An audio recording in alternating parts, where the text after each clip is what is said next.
Buenas noches, me presento, mi nombre es Álvaro Crobo y hago este video para la segunda entrega del proyecto Aprendiendo a Educar. Esta noche estaré muy contento de hablarles de la fusión abreviada en la sociedad por acciones simplificada. Un tema bastante importante, como en general todos los relacionados con las SAS, porque la Ley 1258 de 2008, la que creó este tipo societario, es un estatuto relativamente nuevo, tiene poco más de 10 años, entonces lo que está ocurriendo es que hasta ahora estamos viendo en la práctica los efectos de todo el estatuto, entonces estamos a tiempo de acudir a la jurisprudencia, de acudir a la superintendencia, de producir artículos académicos sobre todo lo que esté pasando con las SAS, porque tenemos un primer diagnóstico de cuál es el efecto que trajo este nuevo tipo societario en el país. Hoy en particular quiero hablarles del artículo 33 de la Ley 1258, que es la fusión abreviada. Y quisiera empezar contándoles que este tema es importante. Y me parece muy relevante porque el artículo 33 está íntimamente relacionado con la confianza de los accionistas minoritarios, que son accionistas que tienen menos del 10% de la participación accionaria de una sociedad. Entonces, el artículo 33 consagró la fusión abreviada, que es una fusión que a diferencia del Código de Comercio tiene menos trámites. Ya veremos cuáles trámites se obviaron o se anularon con esta nueva disposición. Y como siempre ocurre en el derecho societario, el hecho de que se reduzcan trámites, sin duda alguna, reduce los costos para las sociedades para tomar decisiones, para hacer fiscalización, pero trae intrínseco un riesgo y es el de desproteger a los accionistas minoritarios, porque entre menos trámites, pues hay menos garantías para los socios minoritarios. Entonces aquí en esta diapositiva puse una frase del superintendente delegado de la Superintendencia de Sociedades para 2016, llamado José Miguel Mendoza, y él lo que trae a colación en esta frase que puse en el fallo 852 del 9 de junio de 2016, lo que nos dice es que si se perdiera la confianza de muchos accionistas minoritarios, pues habría graves repercusiones en la economía, porque Colombia está adscrito a esos países donde la mayoría de los accionistas que participan en la bolsa son accionistas minoritarios, eh, que llevan su capital al mercado para invertir en grandes empresas. Entonces, si se perdiera la confianza generalizada de los accionistas minoritarios a través de mecanismos como la fusión abreviada, ¿sí? Un accionista minoritario podría decir, no, ¿yo para qué voy a invertir en una sociedad grande si el socio mayoritario por medio de una fusión abreviada puede sacarme cuando quiera? No tiene sentido invertir. Y si eso se volviera un sentimiento generalizado, José Miguel Mendoza nos dice, pues la gente deja de invertir y se cae la bolsa y se daña la economía en Colombia. Entonces es importantísimo que si bien la fusión abreviada reduce trámites, también tiene que darle garantías a los accionistas minoritarios. Por eso es importante el tema de... Bien, entonces empecemos hablando de la fusión del Código de Comercio. La fusión del Código de Comercio, palabras más, palabras menos, es una institución jurídica mediante la cual dos o más personas jurídicas se asocian para crear una persona jurídica con el mismo capital, la misma representación legal, los mismos activos y los mismos pasivos, entre otras cosas. Eso básicamente es lo que hace la fusión. ¿Qué particularidades tiene la fusión del Código de Comercio? Bueno, vamos a ver que es una asamblea que se toma por el denominado máximo órgano social, que es la Asamblea General de Accionistas. Entonces, ¿por qué esto es importante? Porque si es una decisión que se toma por la Asamblea General y tenemos un accionista mayoritario con el 90% de la participación, perdonen la letra, y tenemos un accionista minoritario con el 10% de la participación, lo que puede ocurrir es que esta decisión en algún acuerdo de accionistas tenga un derecho de veto. ¿Qué es el derecho de veto? Es un derecho mediante el cual el accionista minoritario puede reservarse la capacidad de anular decisiones del mayoritario. Y se pacta muchas veces. Es bastante común este tema del derecho de veto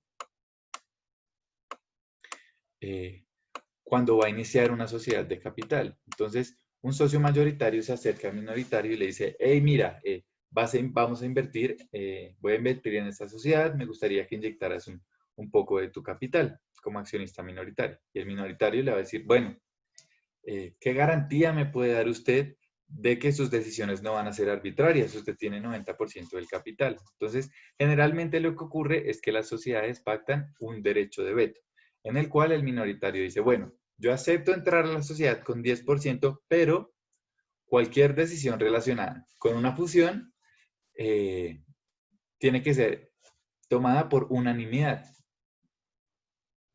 Entonces, esto va a ser un tema importante. El derecho de veto es la capacidad que tiene el accionista minoritario para exigir unanimidad en decisiones que involucren reformas estatutarias, como por ejemplo la fusión.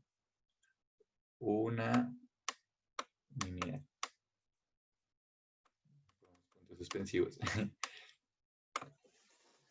Entonces, esto es importante y vamos a ver que es importante cuando toquemos la fusión abreviada. Y es que si la decisión se toma por la Asamblea General de Accionistas, la de fusión, pues el accionista minoritario tiene la oportunidad de pronunciarse y tiene la oportunidad de defenderse, contrario a lo que va a ocurrir con la fusión abreviada, como vamos a ver.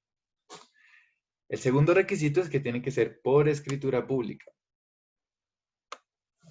¿Por qué? Pues esto es la función policiva que tiene el Estado respecto del mercado y en donde le dice a las sociedades, yo necesito saber usted cómo se está asociando, con quién se está asociando, para pues certificar que no se viole el régimen de la competencia o el estatuto del consumidor. Entonces, en la fusión del Código de Comercio, este tema es un tema que se trata como si fuera de interés del Estado, tiene interés general. Ya veremos que en la fusión abreviada ese interés se ve debilitado. Entonces, hasta aquí las características de la fusión en el Código de Comercio, que es una decisión tomada por la Asamblea General de Accionistas, donde el socio minoritario tiene la oportunidad de defenderse a través de mecanismos como el derecho de veto o no. Y también, pues la segunda característica es que es una operación jurídica que requiere de escritura pública para que el Estado cumpla su función policiva respecto del mercado. Vamos a ver ahora qué ocurre con la fusión abreviada. Esta está consagrada en el artículo 33 de la Ley 1258 de 2008, lo que implica que solo aplica para la sociedad por acciones simplificada. Como muchas normas de la Ley 1258, se ha tratado de llevar jurisprudencialmente y doctrinalmente esta institución jurídica a los otros tipos societarios, pero esta es una de las instituciones que se mantiene reservada para la sociedad por acciones simplificada. En la primera característica encontramos entonces una diferencia con nuestra fusión por el Código de Comercio. Cuando en la fusión por el Código de Comercio la decisión tenía que ser tomada por la Asamblea General de Accionistas, aquí la puede tomar el representante legal o la junta directiva, que es otro órgano social completamente diferente. Entonces aquí pongamos versus la Asamblea General de Accionistas. Asamblea General. ¿Qué es lo que ocurre aquí? Pues si la decisión la toma el representante legal o la junta directiva, está casi que científicamente demostrado que el representante legal y la junta siempre privilegian los intereses del accionista mayoritario por encima de los del minoritario.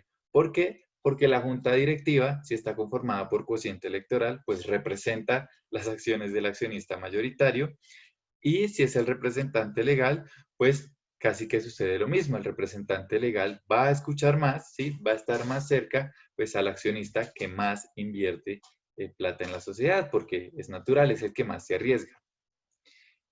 Lo que ocurre entonces es que como esta decisión la toma los representantes y la junta directiva, pues el accionista minoritario no tiene oportunidad de defenderse. No hay derecho de veto que aguante contra una decisión de la junta directiva. No hay lugar.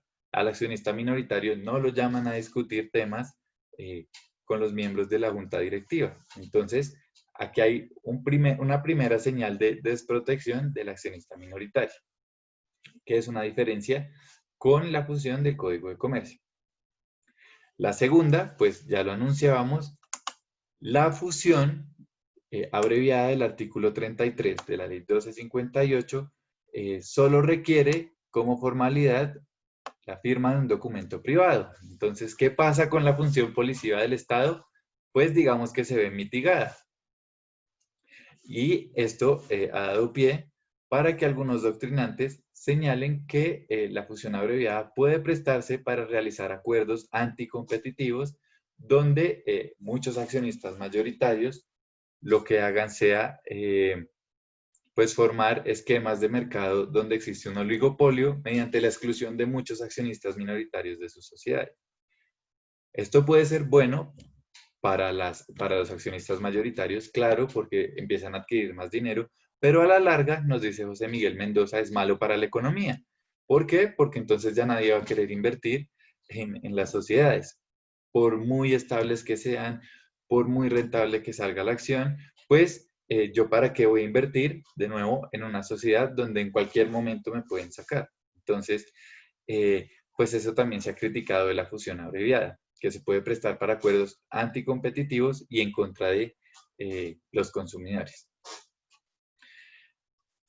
La tercera característica, y este digamos que es un requisito importante, porque es la razón por la cual el legislador estableció esta fusión. Uno podría pensar, con lo que yo he expuesto hasta ahora, que entonces, ¿para qué se inventaron la fusión abreviada? Pero eso tiene una razón de ser y la vamos a encontrar en el requisito principal para que se logre hacer una fusión abreviada. Y es el siguiente. Es que para que pueda haber una fusión abreviada, lo que tiene que ocurrir es que el socio mayoritario debe tener una participación superior al 90% en la sociedad absorbida. Entonces, aquí hay algo muy importante que tenemos que resaltar y es lo siguiente. Tenemos un sujeto que es el socio mayoritario y un porcentaje de participación que es el 90%. De entrada, lo que esto nos está diciendo es que tiene que existir una situación de control, de acuerdo con la ley 222 del 95. Una situación de control donde hay una sociedad matriz y una controlante. Control. Entonces vamos a tener una sociedad matriz que se va a llamar A y una sociedad controlada que se va a llamar B, donde A tiene el 90% de B. Entonces B, la composición accionaria de B es 90% para A, que sería el accionista mayoritario.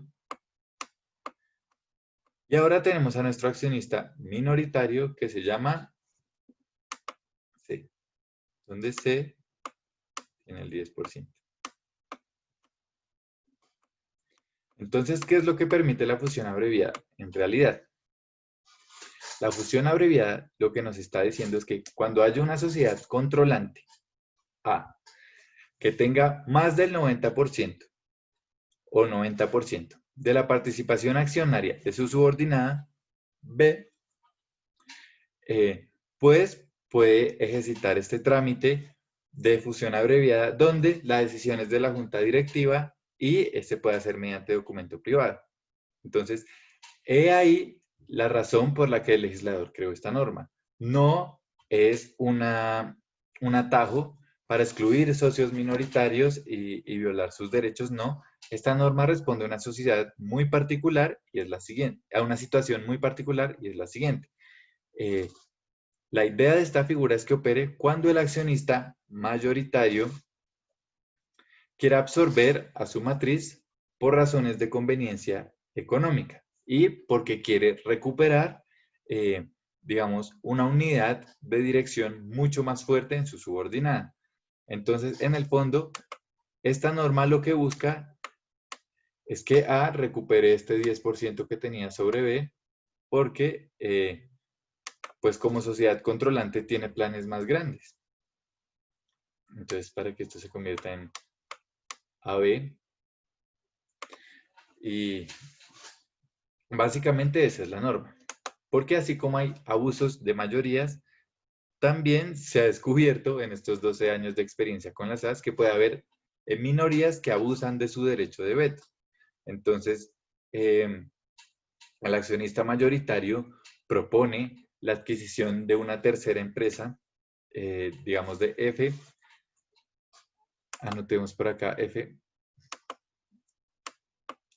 y el accionista mayoritario le dice, oiga, C, mire este papayazo. Entonces, contratemos, adquiramos la sociedad F con la sociedad B y vamos a hacer un negocio, un buen negocio. Y C, ahí lo que dice es, pues no me suena porque cuando F entre, entonces yo voy a tener ahora 5% y F 5%, ¿no?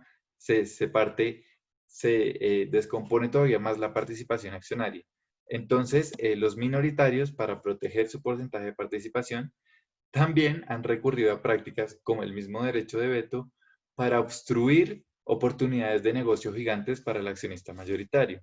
Entonces, esa también es un poco la razón de esta norma, que el mayoritario recupere el control del activo que puso en su sociedad controlada sin necesidad de tener que conversar con el accionista minoritario. Entonces, como vemos, es una norma que responde a esa situación. Y de ahí, pues la quinta característica que tiene, la quinta particularidad que tiene el artículo 33, y es que le da al accionista mayoritario la posibilidad de excluir al minoritario. La misma norma lo dice en el artículo 33. El mayoritario puede sacar al accionista minoritario siempre que le pague eh, siempre que le pague el precio de sus acciones a un valor justo.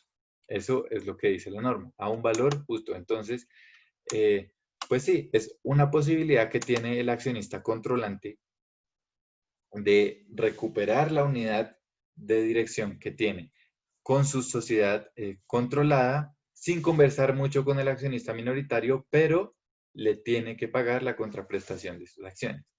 Todo esto se puede encontrar en el oficio 220 del 30 de enero de 2017 que dejo ahí y también en el de 24 de abril de 2014. Continuemos. ¿Cuáles son las ventajas de la fusión abreviada? Primero, hay una reducción de tiempos, claro. ¿Por qué? Porque si la decisión la toma la junta directiva, entonces no hay derecho de inspección. No hay convocatoria a la Asamblea General de Accionistas. No se ejerce el derecho de retiro.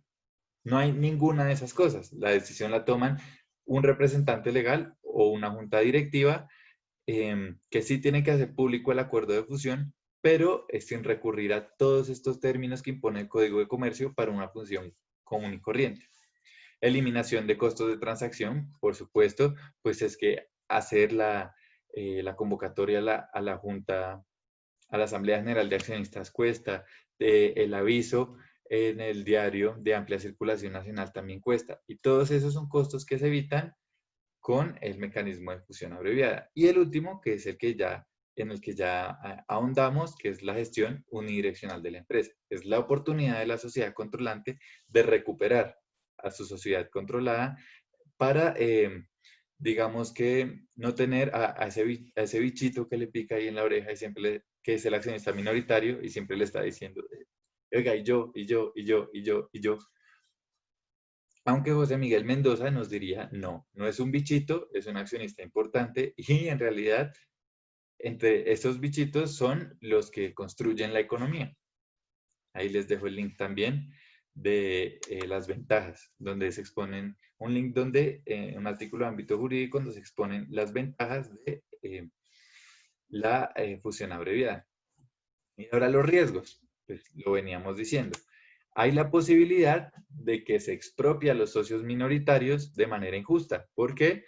Porque si yo soy un accionista mayoritario muy inteligente, pero muy malo, pues yo puedo empezar a acosar al accionista minoritario para que me venda sus acciones y me venda sus acciones y me venda sus acciones, pero que él se defienda en la Asamblea General de Accionistas.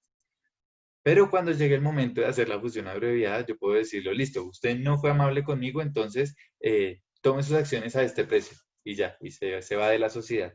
La ley me habilita a mí para echarle a usted de la sociedad y le voy a pagar por esas acciones el 30% de lo que valen. Entonces, se presta también para que haya una venta forzada de acciones a precios injustos, que es, pues que en últimas es un escenario para nada deseable porque es en el que se pierde la confianza de los accionistas minoritarios en el mercado. La segunda, pues, es correlativa a la primera y es la disminución de socios minoritarios en la bolsa. Y la tercera es la violación al régimen de competencia. ¿Por qué? Porque en el ejemplo que poníamos, puede que F, la empresa con la que A quería contratar por medio de B, aquí pongamos A que es el accionista controlante de B, quería contratar a través de B, o sea, quería adquirir a F a través de B, pero no contaba con pues, el accionista minoritario, que era C, que está por acá. Claro, y como usted se dio cuenta de toda esta operación, se le dice, no, un momento, yo aplico mi derecho de veto. Lo aplico y no vamos a adquirir a F. Pero entonces A le dice, pero el artículo 33 dice que esto lo puede hacer por medio de junta directiva. Entonces voy a adquirir a F. Y ahí está el problema, que esto puede ser un acuerdo anticompetitivo porque imaginemos que F pues cumpla las mismas funciones en el mercado de C. ¿Qué tal que F sea un competidor de C y A lo que quiere hacer es sacar a C del mercado adquiriendo a F? Porque ya se dio cuenta que C pues no le va a hacer caso por estas mismas garantías que pactaron al principio. Sí, ese es el derecho de sociedades, que uno sabe con quién contrata, pero pues uno no sabe de quién se divorcia. Derecho de sociedades y el matrimonio. Uno nunca sabe lo que va a ocurrir pues, con sus socios. Entonces puede haber violaciones también al régimen de competencia. Ahí les dejo el artículo, otro artículo de ámbito jurídico donde dicen las desventajas de la fusión abreviada. Y pues yo dejo el debate abierto, yo no tengo la solución. Como les dije, van 12 años de la SAS y este artículo ha sido explorado mucho menos de lo que uno esperaría. Uno esperaría que pues, los accionistas mayoritarios se hubieran lanzado a hacer fusiones abreviadas, pero no. Y falta regulación y por eso es tan importante el papel de la superintendencia a través de sus oficios para explicarnos el alcance de esta fusión abreviada, de pronto para incorporar herramientas como el derecho de inspección, aun cuando la junta directiva tome la decisión. Entonces, los dejo con el debate y bueno, espero que estén muy bien. Hasta luego.